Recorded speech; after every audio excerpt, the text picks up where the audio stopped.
They gave her a number instead of a name. Field Asset 7 Kyle, attached to the 9th Consolidation Brigade. Human female. Approximately 26 solar rotations. Expendable classification, Tier 3. I remember reading that file and thinking, good. Tier 3 meant she would be placed at the front of things, at the noise. She would absorb whatever the Vethic sent first, buy us 90 seconds of repositioning time. And then she would stop moving and we would fill out the standard loss form and no one would have to think about her again. That was the plan. I have since filled out 17 forms. None of them were for her. And the Vethic called her Shetvara, loosely translated, the insult that keeps arriving. Our own command staff referred to her in dispatches as the anomaly. The Consolidated Alien Coalition Intelligence Division opened a file on her behavior that is currently longer than their file on the entire human species. I have 17 pages of personal notes. I started taking them because I thought it would help me understand her. I am on page 17, and I am less certain of anything than I have ever been in my entire career. Her name was Mara Voss. And the last thing she ever did before she walked into the Vethic relay station with nothing but 4 stolen grenades and a boot knife was finish her coffee. She finished her coffee. I need you to understand what that did to me. This is what I recorded. This is what I saw. This is what none of us are ready to explain in the formal debrief. But someone has to say it out loud. So here it is. I should tell you what I am before I tell you what she was. My name is Overseer Rank Thiel Sovun, 9th Consolidation Brigade, Intelligence and Tactical Monitoring Division. My species, Sorvathi, process threat data through a secondary neural cluster located behind our primary visual organs. It means we are very good at reading patterns. It also means we cannot stop. My kind do not sleep the way yours do.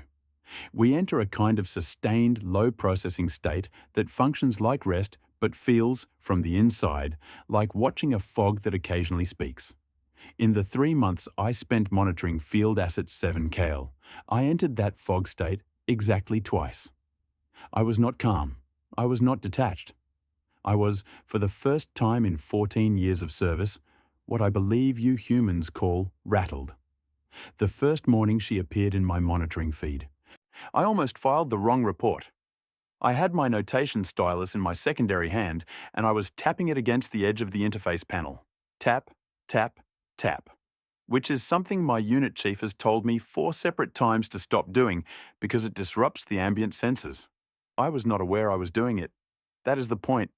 I was watching her and I forgot I was doing anything at all. She was sitting outside the forward operating position on Kelrath's 3rd moon. A low-oxygen outpost we had designated Site Amber 9, eating something from a sealed container that I later identified as a preserved protein product humans called jerky. She was eating it with total concentration, the kind of focus a Sorvathi officer brings to threat data analysis. She was applying that focus to dried meat. Around her, the site was under indirect fire. Vethic suppression rounds, non-lethal, and designed to collapse structures, were impacting the ridge 40 meters north with a regularity that made my secondary cluster itch. Every other personnel at that site was inside the reinforced bunker. She was outside, eating jerky, looking at the ridge. I switched to audio pickup. She said, "Come on then," to no one, or to the ridge. I am still not sure. Command had assigned her to Site Amber 9 because Site Amber 9 was, in the official language of the Coalition's deployment matrix, ties a contested buffer position. In the unofficial language of everyone who had ever served in one, it was a place you sent people when the alternative was wasting them somewhere that mattered. The position had changed hands 4 times in 6 weeks. The Vethic wanted it because of the relay infrastructure built into the moon's subsurface. Old Sorvathi comm architecture, actually, which made it personally irritating. The Coalition wanted it because losing it entirely would give the Vethic a signal corridor directly into the Kelrath system. Neither side wanted it badly enough to send their best. So the Coalition sent their Tier 3s, 7 of them, initially. 5 Sorvathi ground personnel, 1 Kathiri engineer, and Mara Voss. By the time I was assigned to monitor the position, there were 3 Sorvathi left.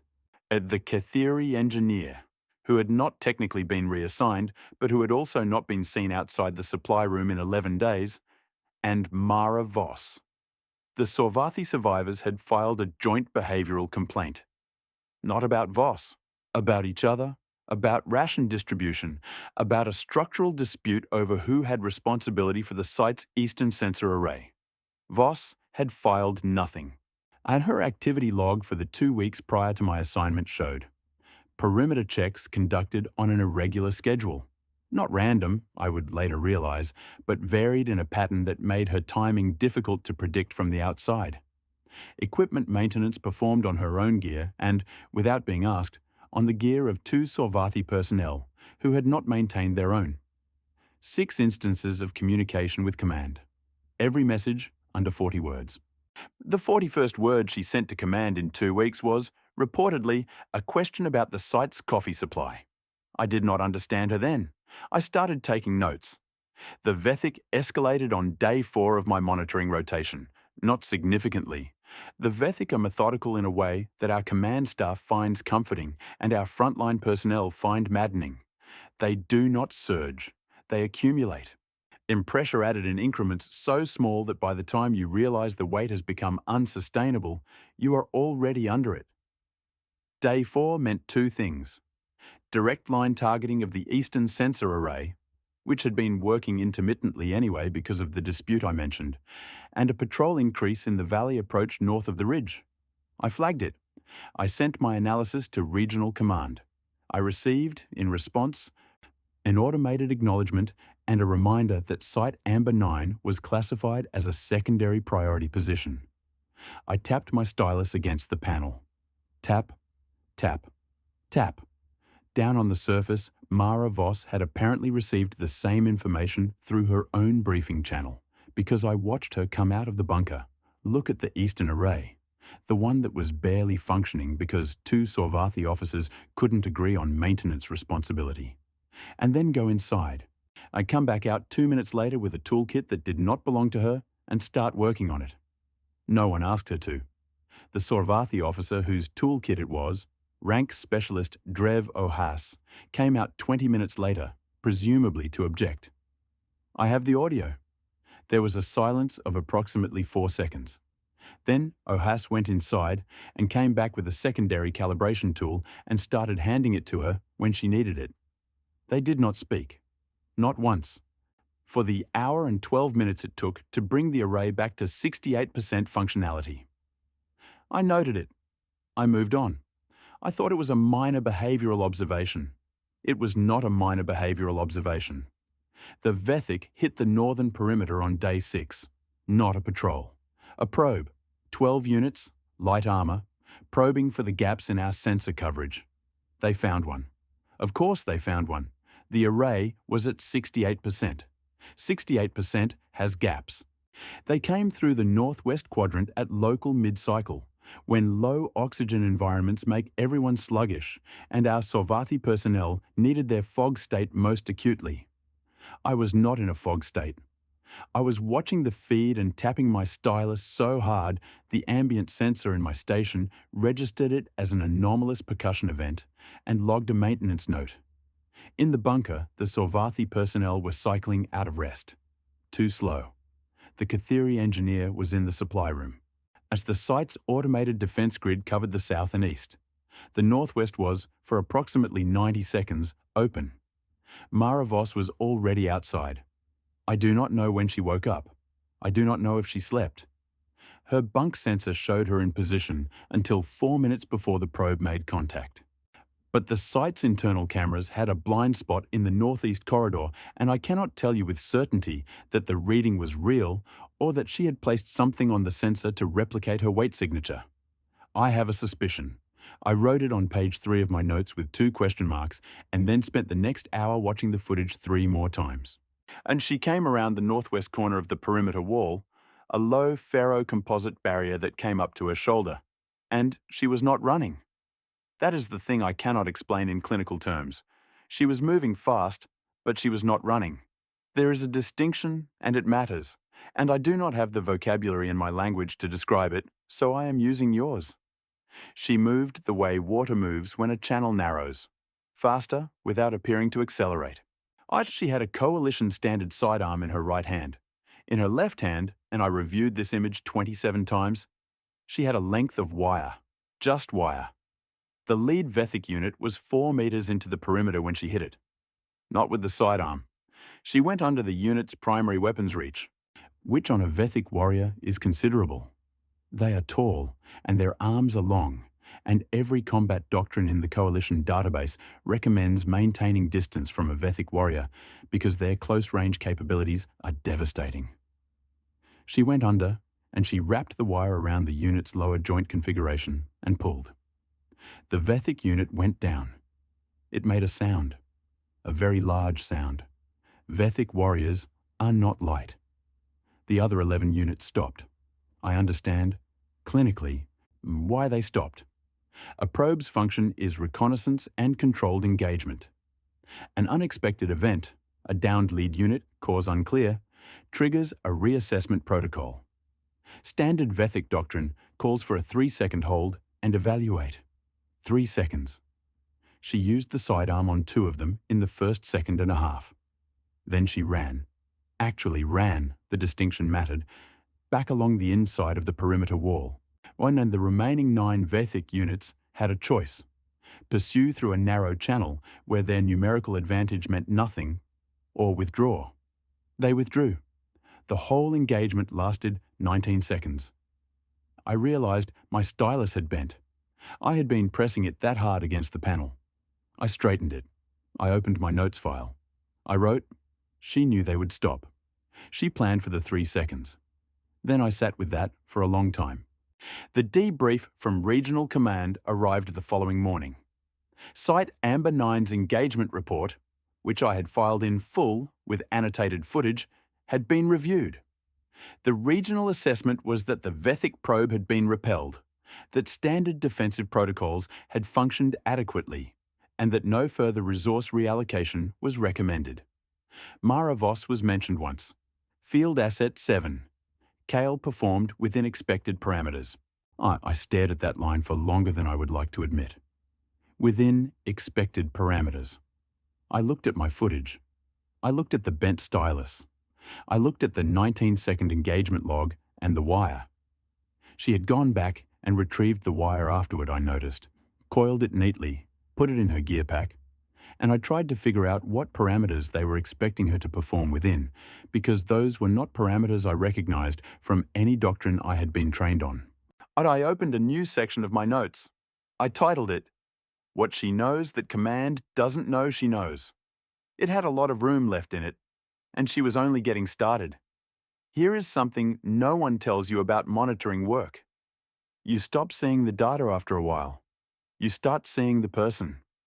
It happens gradually, the way the Vethic apply pressure, in increments small enough that you don't notice the shift until the weight is already on you.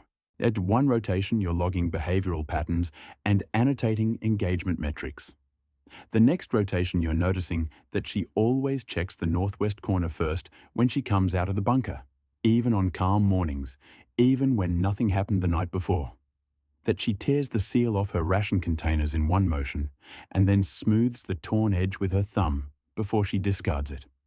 That she does something with her right hand when she's thinking, taps 2 fingers against her collarbone, once, twice, stops, starts again, that I cannot find any tactical or behavioral explanation for. I have 6 entries in my notes about that hand motion. None of them reach a conclusion. My unit chief, the Overseer Senior Vareth Dean, a Sorvathi female with 4 decades of intelligence work and an expression that I have never seen change for any reason, including a partial hull breach during the Kelrath transit. Stopped by my monitoring station on day 11. She looked at my screen. She looked at my notes file, which I had left open. She said, "You have 17 pages." I said, "Yes." She said, "About 1 asset." I said, "She's unusual." Varath looked at the feed for a long moment. Voss was in the site's maintenance bay, doing something to one of the Sorvathi ground personnel's comm units. The Sorvathi in question, Drevo Haas again, was sitting nearby, watching her. Not supervising. Watching. There's a difference. Varath said, "Don't get attached, Sovon." She left. I added a page 18. The Vethic changed their approach on day 13. I had flagged the possibility on day 9. Not the specific method. I didn't know the specific method, but the behavioural pattern. Their patrol rotations had been shifting by small degrees. Their probe on day 6 had told them something about the site's coverage gaps, and they'd been adjusting. Accumulating information the same way they accumulate pressure. On day 13, they didn't come from the north. They came from below. The moon's subsurface was riddled with old infrastructure tunnels. Sorvathi com architecture. Odd legacy routing, mostly sealed, but not all. I had flagged 2 tunnel access points in my initial survey of the site. Both were logged in the site's defensive records as non-viable ingress vectors, sealed. I had personally verified the seals on both of them via sensor data. The Vethic found a third. It opened inside the site's perimeter, in the floor of the supply room. In the supply room where the Kathiri engineer had been living for 11 days.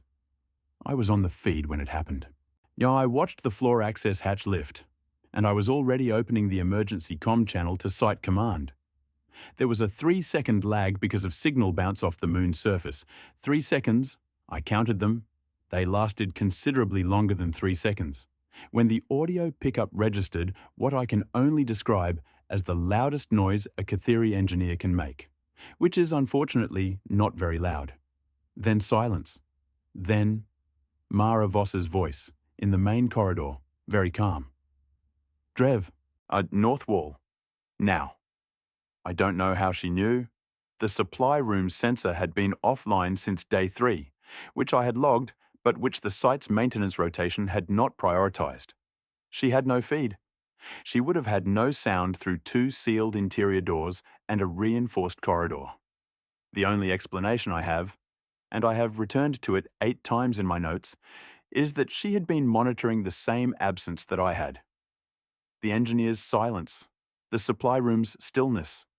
And she had her own calculus running on what that stillness meant when it changed. She was already moving before I got the comm channel open. What she did in the next 4 minutes, I will attempt to describe accurately. Though I want to be honest with you, accuracy requires a kind of clinical distance I am not certain I still have. There were 6 Vethic units that came through the tunnel access. Standard breach configuration. 2 forward, 2 cover, 2 rear control. Designed for a contained space. Designed for suppressing a small number of defenders who would, by doctrine, retreat toward the bunker's reinforced section and attempt to hold a choke point. Mara Voss did not retreat toward the choke point. She went into the supply room. Into the room where 6 Vethic units had just emerged. Into the breach. Drevo Haas took the north wall position she'd called and created a firing angle on the corridor. The other 2 Sorvathi personnel, I heard them on the comm, groggy, asking what was happening, were still pulling on their gear. Inside the supply room, I had 1 camera angle. Partial. The corner near the vent access. I watched her use the room. That's the only way I can say it. She used the room like it was a tool she'd already broken down and rebuilt in her head. The stacked supply crates became cover. The narrow channel between the crates became a funnel. The tunnel access point itself, the Vethic's entry, their advantage, the thing that should have been their control of the space, became a bottleneck that meant only one of them could come at her at a time. She already knew the room. She'd had 11 days with a Kathiri engineer who'd been living in it. I don't know what they talked about. I have no audio from those conversations. But she knew where every crate was. She knew the weight of the shelving unit against the east wall. Because she used it, she toppled it, precisely, onto the second Vethic unit, and the crash was enormous and the unit went down, and the third unit behind it had to stop, had to navigate, and she was already somewhere else. The Kathiri engineer. I almost forgot to mention. The engineer was in the corner behind the third storage rack. Very small, very still, alive. Voss passed within a metre of the engineer twice during those 4 minutes. The second time she said, "And I have this on audio, and I've listened to it more times than I should have." She said, "Stay there, I've got the ones on the left." Like she was sharing a task, like they were moving furniture. The engineer stayed there. Drevo Haas got 2 of them from the corridor angle. Voss handled the other 4. I have the footage, I have the engagement metrics. I filed a complete report. A regional command acknowledged it in 6 hours and reclassified Site Amber 9 from secondary priority to secondary priority. Monitoring recommended. Monitoring recommended. I stared at the notification for a while. Tap, tap, tap. I had been sitting in my monitoring station for 16 hours and I had a cold cup of nutrient fluid on my secondary console that I had forgotten to consume, and my notes file was on page 23. And at some point during the engagement, I had started writing in a way I don't usually write. Not analytical notation, not behavioral coding, just what I was seeing, what it felt like to watch it. I went back and read those entries later. They were not professional. They were not the kind of thing you include in a formal report. One of them said she apologized to the Vethic unit she toppled the shelving on, while it was still happening. She said something I can't translate, but her tone was, "I'm sorry about this specifically," not, "I regret the general situation." I don't know what to do with that. I still don't. The Kathiri engineer, whose name I had never looked up before because engineers at Tier 3 positions are not my monitoring priority, came out of the supply room 17 minutes after the engagement ended. I looked up the name, Relith Aoun, 22 years of service, 3 prior postings, all infrastructure, never a combat deployment.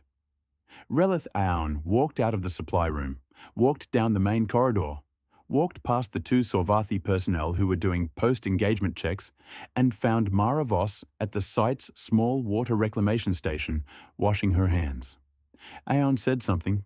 I have audio, but the Kathiri register is at the edge of my pickups range and I can only reconstruct about 60% of it. The 60% I have is, "Didn't have to go back in there for me?" Mara Voss looked at the engineer, looked back at the water, said something I cannot reconstruct at all. The Kathiri vocal range overlapped her frequency at that moment, and the pickup gave me nothing useful. But I saw Aoun's reaction. The engineer made a sound that I do not have a Sorvathi analogue for. It is the sound, I think, of being unexpectedly seen, and of having someone tell you something true that you were not braced to hear. Then Aoun went back to the supply room. The next morning, the engineer was outside. I noted it.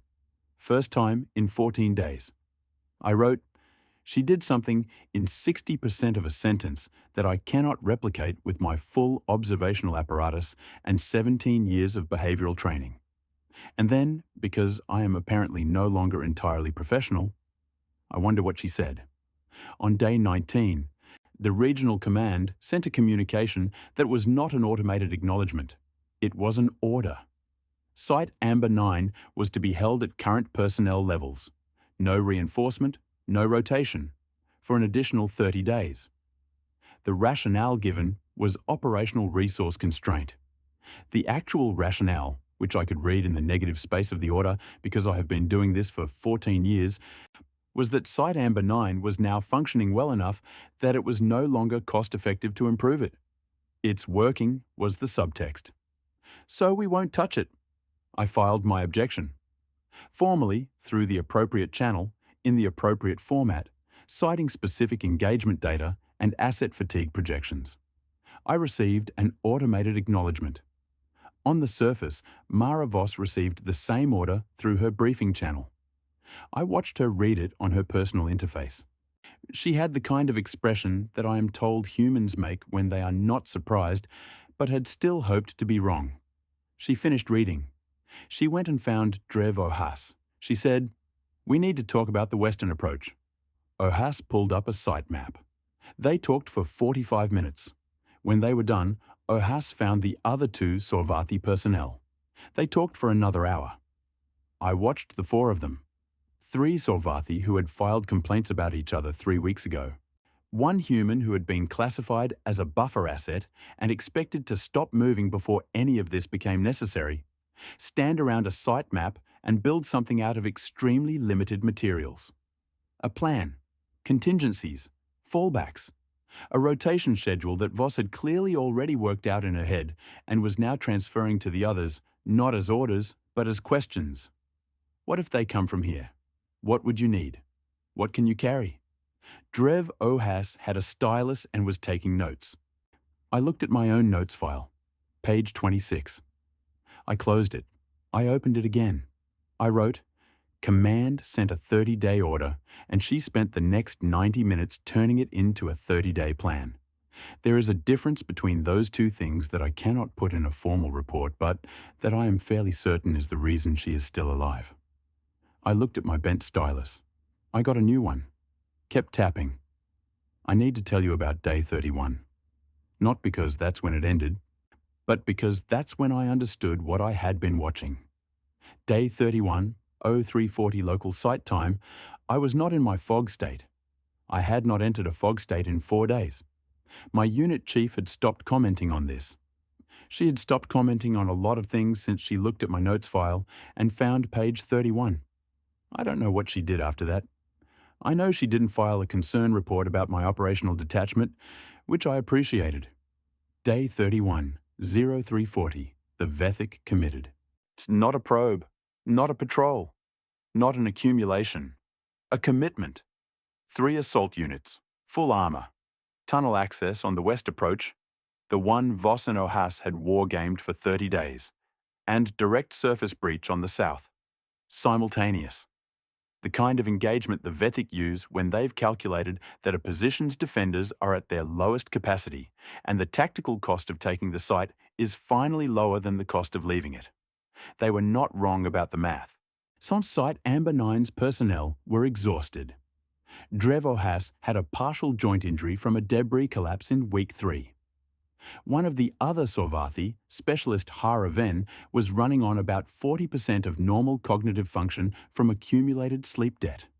The Kathiri engineer was, at the time, keeping one of the site's sensor arrays functional with a jury-rigged power connection that required someone to stand next to it and manually compensate for voltage spikes. The math was not wrong. The math just didn't know about day 8 and day 19. And all the mornings in between when I watched her modify the site's defensive layout in ways that never appeared in any formal report because she never filed formal reports about modifications. She just made them quietly, over time, in the gaps between the things Command was paying attention to. I had 31 pages of notes. Command had none. The west tunnel access opened at 0341. Voss was already there. She had been there since 0320. I know this because I was watching the feed, unable to enter my fog state, and I saw her move into position before the Vethic arrived. Before the sensors caught anything.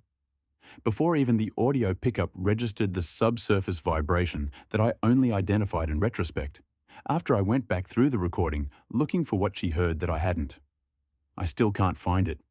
She had 40 meters of west tunnel approach, and she had positioned herself at the first choke point. A structural column cluster that she had, on day 12, quietly reinforced with scavenged ferrocomposite bracing that no one had asked about, and that now made the space between the columns precisely wide enough for one Vethic unit in full armor to fit through at a time. Day 12. She had done that on day 12. I went back to my notes. So day 12 entry. She spent 3 hours in the west maintenance access with Aeon's toolkit. I couldn't get a camera angle.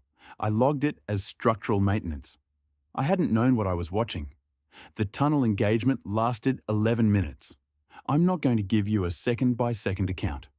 I am going to tell you the truth, which is that for parts of it, I wasn't logging anything. I was just watching. My stylus was in my hand, and it was not moving.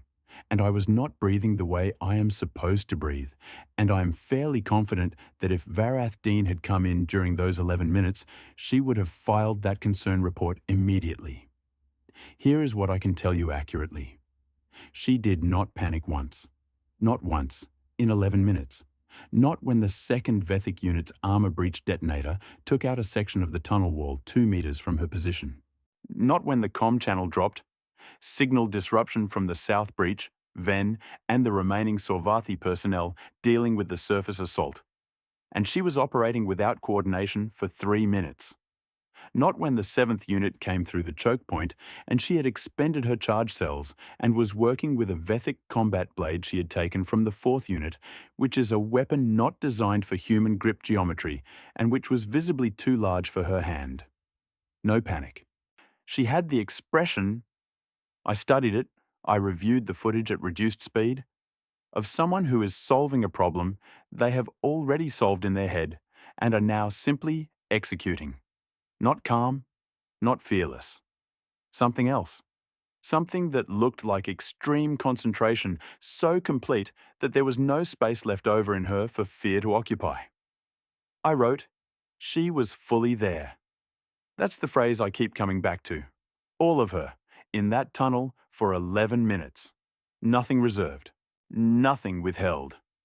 I have never seen a Sorvathi soldier do that. I'm not sure we can. The south breach was held. Ven took a non-critical wound to the secondary shoulder joint. Ohas sustained no new injuries because he had been exactly where Voss had put him in the 30-day plan. Not on the front of the breach, but controlling the interior angle, which was the position that required less range of motion from his injured joint and the most accurate fire. He had argued about it on day 21. She had not argued back. She had simply redrawn the position map and shown him the math. He had stopped arguing. The Kathiri engineer held the sensor array connection for the entire engagement. Manually, standing next to it, compensating for voltage spikes with their bare hands in a low oxygen environment during an active assault on the site. Relith Aoun had not been a combat deployment engineer before Site Amber 9. 31 days in, they held a sensor array under fire with their bare hands. I don't know how to analyze that. I know it has something to do with 90 minutes of conversation over a water reclamation station and 60% of a sentence I couldn't fully reconstruct. I know that's not how behavioral analysis is supposed to work. I wrote it down anyway. The Vethic withdrew at 0412. All 3 assault units simultaneously without completing either breach. A total commitment withdrawal is not a Vethic tactical option that appears in our doctrine database. We had not recorded it before. Our assessment models did not have a probability value assigned to it because the probability was considered too low to model. I filed the engagement report at 0500 after I'd verified the site's status and cross-checked my footage against the automated logs. I was thorough. I was accurate. I included the camera angles, the engagement timeline, what the personnel dispositions, the modifications to the West Tunnel choke point that I now understood had been deliberate since day 12. I included everything. Regional Command acknowledged the report at 0900 and forwarded it to Sector Intelligence for review. That afternoon, I received notification that Site Amber 9 had been reclassified. Primary Strategic Priority. Immediate Reinforcement Deployment. Site Commander to be confirmed pending review. I stared at the reclassification for a long time. Primary Strategic Priority. After 62 days of Secondary Priority. Monitoring recommended. After the bent stylus. After page 31. After all of it. Now, the reinforcement unit arrived on day 34. 42 personnel. A full command staff. Equipment that Site Amber 9 had needed on day 1. A newly assigned site commander. A senior operative rank Sorvathi officer named Vailk Dean, who had never heard of Site Amber 9 before this assignment and who arrived with the particular energy of someone who intends to make a name for themselves in a position that someone else has already made interesting. I watched the arrival on the feed. I watched Vailk Dean walk through the site with the expression of someone assessing an acquisition. I watched the command staff fan out and take measurements and have efficient conversations about optimization and resource deployment. I watched them look at the reinforced column cluster in the west tunnel access with professionally interested faces and note it down as an example of improvised site fortification. I watched Mara Voss stand outside the bunker in the low oxygen morning, eating jerky, watching them. Violk Dean approached her. The new site commander looked at the file first. I could see the interface tablet, and then looked at her. Field Asset 7 Kyle, Tier 3. I expected to stop moving long before any of this became necessary. I switched to audio. Violk said, "You'll be reassigned to support functions pending the new operational structure." Voss finished chewing. She said, "Okay. Just okay." Violk moved on. Efficient. Already thinking about the next task. I stayed on Voss. She looked out at the west approach. At the valley. At the ridge to the north that she had watched for 34 days. That she had read the way a cartographer reads terrain. Not as a picture, but as a set of problems and their solutions. Then she finished her jerky, folded the wrapper along its original crease, pocketed it.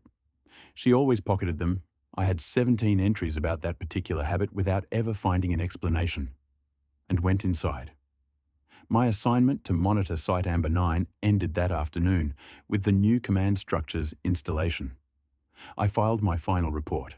31 pages of notes became 32 pages of operational summary, behavioral analysis, strategic assessment, and personnel documentation. I included all of it. Every camera angle, every engagement, the wire, the supply room, Aeon's hands on the voltage connection, the choke point on day 12. I included the 60% of the sentence I couldn't reconstruct, and my best inference about what the other 40% had meant.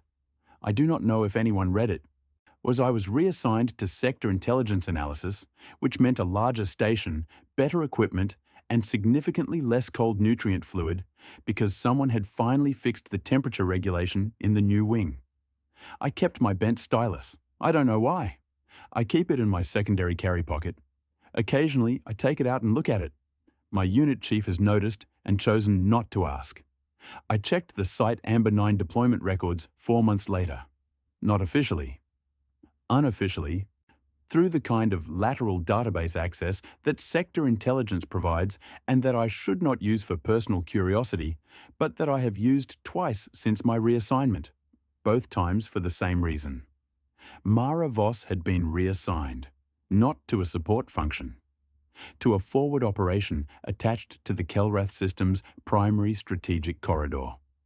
Her designation in the new assignment was not Field Asset 7 Kale. Someone, somewhere in the chain between Site Amber 9 and Kelrath Primary, had changed it. Her file now listed her by name. I sat with that for a while. Then I opened a new notes file, labelled it with her name. Added page 1. I don't know what the Vethic learned from Amber 9. I don't know what they put in their own assessment files in whatever analogue they have for my 32 pages. I know they committed 3 assault units and withdrew. I know that is not something they had done before and is, presumably, something they will have to explain to their own command structures. I know that somewhere in a forward operation on Kelrath Primary, a human soldier is eating preserved protein product and watching a ridgeline and doing the math on something no one has asked her to figure out yet. And I know that the Vethic, wherever they are in their accumulation cycle, have not yet discovered that the math has already been done. I keep the stylus. I keep taking notes. I'm not sure I'll ever stop.